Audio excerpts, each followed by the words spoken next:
என்று சொல்லும் மனம் இல்லாதவன், ஈடு இணை இல்லாத கருணை உள்ளவன். இஸ்லாத்துடைய விதிமுறைகள், இஸ்லாத்துடைய பேடுதல்கள் எப்படியெல்லாம் வழிவகை செய்யப்பட்டன மேராஜின் பிறகு என்பதாக ஹசரத் அவர்கள் சுட்டிக்காட்டினார்கள். தொழுகையாகட்டும் அல்லது அந்த தொழுகையின் நேரமாகட்டும், இப்படி ஒவ்வொன்றுமே மெஹராஜுக்கு பிறகுதான் இஸ்லாத்துடைய வழிமுறைகள் சீரழிக்கப்பட்டதாக மிக சிறப்பான முறையில் சுட்டிக்காட்டினார்கள். ஹசரத் அவர்களுக்கு நெஞ்சார்ந்த மனமார்ந்த வழியினை உண்டாகின்றோம். இந்த மெஹராஜை பற்றி சொல்கிற போது ஒரு இரவில் நடந்த சம்பவங்கள் இந்த உலகத்தையே மாற்றி அமைக்கக்கூடிய சம்பவமாக அமைந்துவிட்டது. ஒரு மாற்றத்துடைய வழிமுறைகள், பேடுதல்கள் சீரமைக்கப்பட்டு சிறப்பாக்கப்பட்டது மெஹராஜுக்கு பிறகுதான் என்று சொன்னால் மிகையிலே கூட சொல்லலாம். அப்பொழுது பைத்துல் முகத்தீஸ் அவர்கள் செல்கிற போது அங்கே அவர்களுக்கு ஜிப்ரீல் அலைஹிஸ்ஸலாம் மூலமாக 3 கோப்பைகள் கொடுக்கப்பட்டிருந்தன. ஸல்லல்லாஹு அலைஹி வஸல்லம் அவர்களுக்கு ஒரு கோப்பையிலே பாலும், இன்னொரு கோப்பையிலே தேனும், 3வது கோப்பையிலே மதுவும் கொடுக்கப்படுகிறது. ஸல்லல்லாஹு அலைஹி வஸல்லம் அவர்கள் அந்த பால் இந்த கோப்பையை எடுத்து குடிக்கிறார்கள். அதை பார்த்தவுடனே ஜிப்ரீல் அலைஹிஸ்ஸலாம் சொல்கிறார்கள், நீங்கள் இயற்கையான ஒரு மார்க்கத்தை நீங்கள் தேர்ந்தெடுத்துக் கொண்டிருக்கிறீர்கள் என்று சொல்லிவிட்டு அவருடைய மேலாஜ் அழைத்து சொல்வதாக புகாரிலே பதிவு செய்யப்பட்டிருக்கிறது. அது மட்டும் இல்லாமல் இன்றைக்கு சமீபத்திலே ஒரு நண்பர் ஒருவர் கேட்டார், மாற்று மத சகோதரர், நீங்களே இழந்த இலையை மைக்கு குளிப்பாட்டும் போது பயன்படுத்துகிறீர்கள், அதுக்கு என்ன காரணம் என்று கேட்டார். நான் சில காரணங்கள் சொன்னேன். ஆனால் ஒன்றை நான் குறிப்பிட விரும்புகிறேன். சிரத்துல் முந்தஹா என்ற ஒரு செய்தி ஹஜரத் சொல்லி காட்டுவார்கள் நம்புகிறேன். அதாவது 6ஆம் வானத்துக்கும் 7ஆம் வானத்துக்கும் இடைக்கின்ற ஒரு இலந்தை மரம். அது அந்த மரத்துடைய இலையை பற்றியும் மரத்தினை பற்றியும் மிக சிறப்பாக சொல்லப்பட்டிருக்கிறது. இதையெல்லாம் ஆன்மீகத்தோடு தொடர்புபடுத்தி பார்க்கிற போது அதற்கெல்லாம் ஒரு அடிப்படை காரணமாகத்தான் ஒவ்வொருவரையும் இந்த பயன்பாடு வருகிற போது, சுண்ணத்துக்கள் பேடப்படுகிற போது அதற்கான வழிமுறைகளாக நான் அறிகிறேன், உணர்கிறேன்.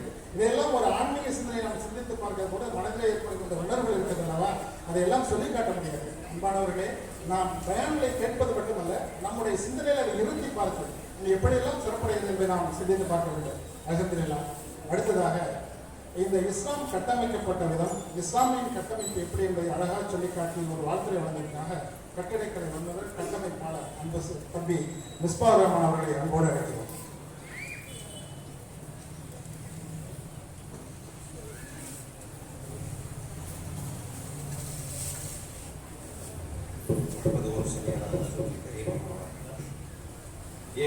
புகழ்ந்தவனாக எம்பெருமானார் முஹம்மது முஸ்தபா ரசூலுல்லாஹி ஸல்லல்லாஹு அலைஹி வஸல்லம் ஸலவாத் புரியவனாக இந்த உரையை நான் ஆரம்பம் செய்கின்றேன். அன்பார்ந்த சகோதரர்களே, ஒரு முபாரக்கான ஒரு நாளிலே நாம் இங்கு அமர்ந்திருக்கின்றோம். இது எப்படிப்பட்ட நாள் என்பதாக இப்போது நம்முடைய உலமா பெருமக்கள் அழகிய முறை நமக்கு எடுத்துக் கொள்கிறார்கள். குறிப்பாக இந்த மெஹராஜ் உரையிலே உலமாக்கள் ஒரு விஷயத்தை வலியுறுத்தி சொல்கிறார்கள். இது எதற்காக ஏற்படுத்தப்பட்டது, அது ஏற்படுத்தப்பட்ட காலம் எப்படிப்பட்ட காலம். ரசூலுல்லாஹி ஸல்லல்லாஹு அலைஹி வஸல்லம் அவர்களுக்கு ஆக உதவியாகவும் உறுதுணையாகவும் எல்லா நிலைகளிலும் அவர்களுக்கு பாதுகாப்பாக இருந்தது அவருடைய சிறிய தகப்பனார் மற்றும் அவருடைய மனைவி கதீஜா நாயகி. நமக்கு எல்லாம் தெரிஞ்ச சம்பவம் தான்.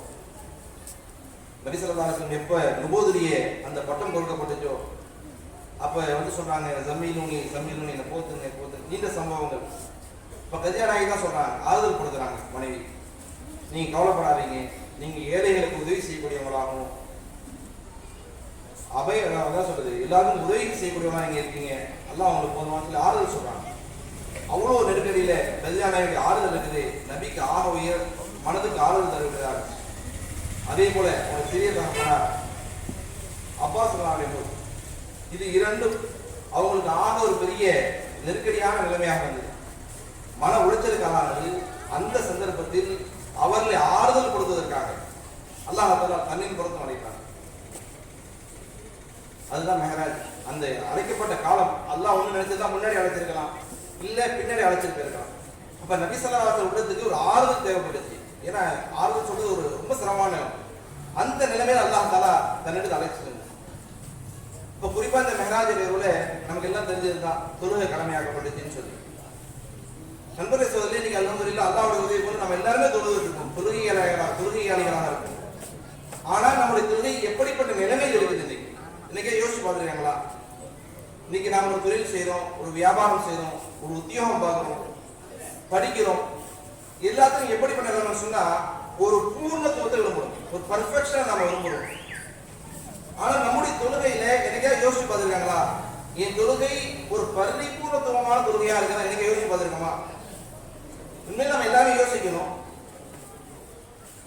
உதாரணத்துக்கு இன்னைக்கு ஒரு எம்எல்ஏ சந்திக்க போயிட்டோம், ஒரு அபிஷியலை சந்திக்க போயிட்டோம்னு சொன்னா அவர் முன்னாடி ஒரு 10 நிமிஷத்துக்கு நிற்கிறோம், ஒரு 1/4 மணி நேரம் அவர் முன்னாடி நின்றுட்டு சொன்னா நமக்கு வேற எந்த சிந்தனைகளும் வரதே கிடையாது. அவரை பார்க்கிறோம், அவர்கிட்ட பேசுறோம், இதே சிந்தனையில் நம்முடைய நேரங்கள் கழியுது. ஆனா அல்லாஹ் நம்ம எல்லாத்தையும் பாதுகாக்கணும். இன்னைக்கு தொழுகைக்கு தக்பீர் கட்டினதுல இருந்து இன்னைக்கு மகரிபுடைய தொழுகை தொழுதுருக்கும், அசருடைய தொழுகை தொழுகும், ஜும்மாவுடைய தொழுகை தொழுதுருக்கும், இப்போ இஷாவுடைய தொழுகை தொழுது எல்லாம் யோசிச்சு பார்க்கணும். தக்பீர் கட்டினதுல இருந்து சலாம் கொடுக்குற வரை நம்முடைய தொழுகையுடைய நிலைமை என்ன எனக்கு யோசிச்சு பார்த்துருக்காங்களா? உண்மையிலே சொன்னா ஒரு உதாரணத்துக்கு சொல்லுவாங்க, ஒரு இமாம் ஜமாத் தொழுகை முடிஞ்சிச்சு, அதிர்த்து 3 ரக்காத் தவறுதலாக வச்சுட்டாங்க. அப்ப ஒரு மனிதர் வந்து சொன்னாரு, மற்ற யாரும் ஒன்றும் சொல்லலை.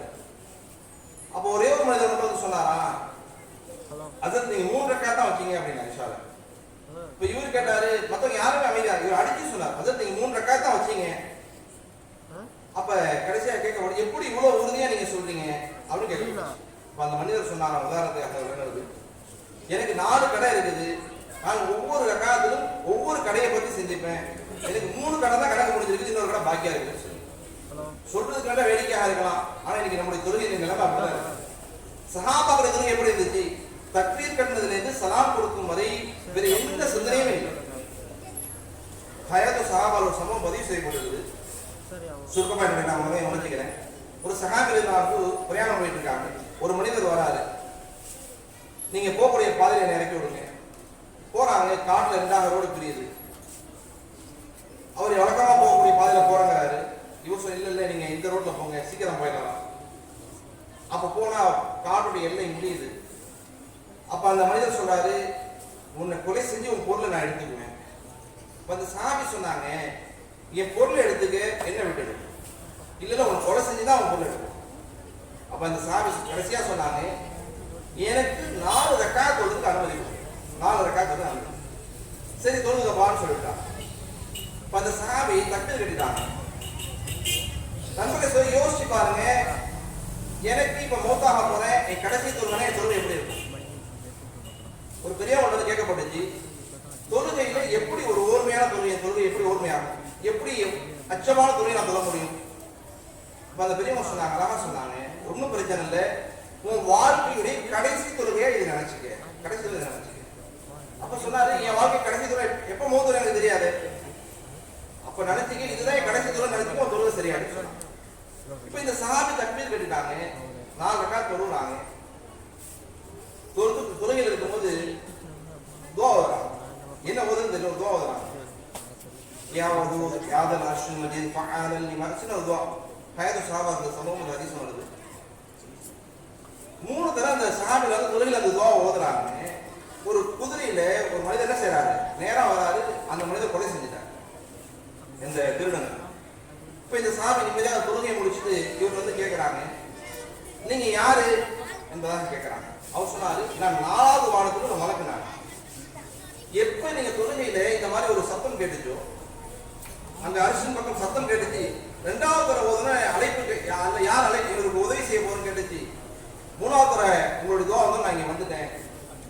அந்த மலக்கு சொன்னாங்க, ஒரு மனிதர் சிரமத்தில் இருந்தாலும் சரி, சிரமத்தில் இல்லாட்டியும் சரி, 4 ரக்காத் தொழுது இந்த துஆ ஓதுனா அவருக்கு நான் உதவிக்கு வரேன் என்பதாக சொன்னாங்க. இப்ப நபிகளே சோதரிலே சஹாபாக்களுக்கு அப்படிதான் இருந்துச்சு.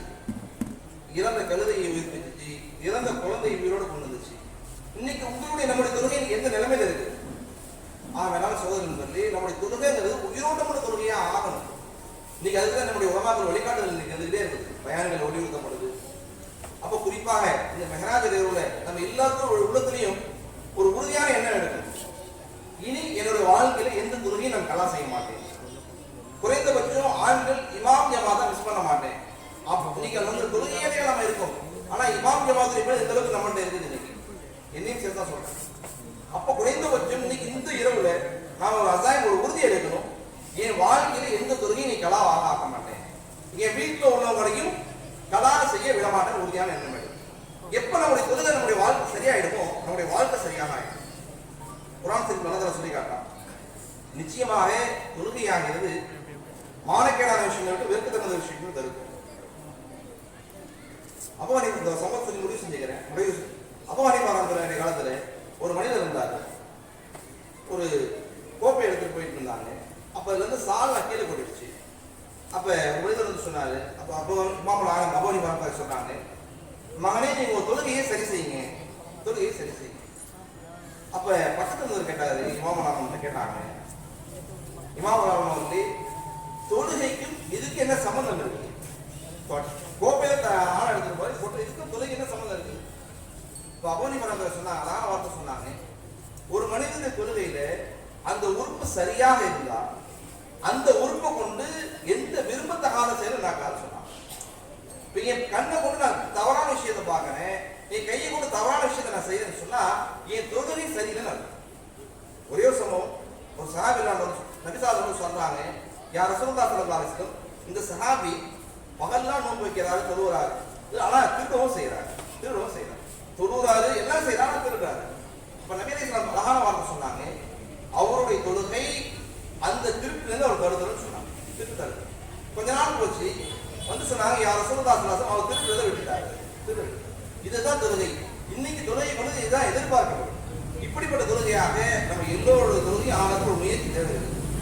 அதுக்கு அல்லாஹ் தஆலா இந்த முபாரக்கான நாள்ல அவங்க உள்ளத்துல உறுதி எடுத்து சேர்வதை செய்யலாம் இன்ஷா அல்லாஹ்.